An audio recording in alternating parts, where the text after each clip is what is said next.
রায়গঞ্জ শহরের ঐতিহ্যবাহী বাচিক শিল্পের সংস্থা কবি কণ্ঠের পরিচালনায় অনুষ্ঠিত হলো বসন্ত উৎসব। এই উপলক্ষে রবিবার রায়গঞ্জ শহরের শিলিগুড়ি মোড় থেকে সুপারমার্কেট পর্যন্ত একটি পদযাত্রার আয়োজন করা হয়। এরপর সংস্থার কার্যালয়ে বসন্ত উৎসবে মেতে ওঠে প্রশিক্ষক এবং ছাত্রছাত্রীরা। অনুষ্ঠিত হয় ছোট সাংস্কৃতিক অনুষ্ঠান। কবি কণ্ঠের বসন্ত উৎসব প্রতি বছরের মতো এই বছরও পালন হচ্ছে।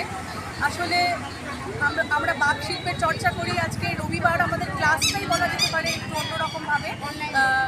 আমরা কবিতার প্রিয় ঋতু বসন্ত।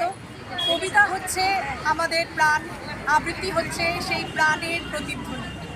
আজকে আমরা সবাই কবিতা বলতে বলতে শিলিগুড়ি মোড় থেকে সুপার মার্কেট অবধি শান্তিপূর্ণভাবে আমরা আমাদের পরিক্রমা করব। তারপর আমরা আবার ফিরে আসব।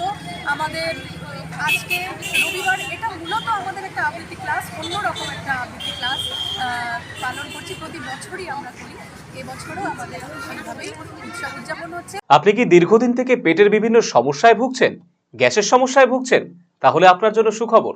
এখন থেকে প্রতি মাসের নির্দিষ্ট দিনে দিশারি হেলথ কেয়ার রায়গঞ্জ শাখায় নিয়মিত বসছেন হায়দ্রাবাদ থেকে আগত বিশিষ্ট গ্যাস্ট্রোএন্টারোলজিস্ট ডক্টর রবি কিরণ পেরুমাল্লা। ডাক্তার রবি কিরণ পেরুমাল্লাকে দেখাতে আজই যোগাযোগ করুন দিশারি হেলথ কেয়ার উকিলপাড়া রায়গঞ্জ শাখায়। যোগাযোগ করুন 7477785509, 7477785512 এই নম্বরে।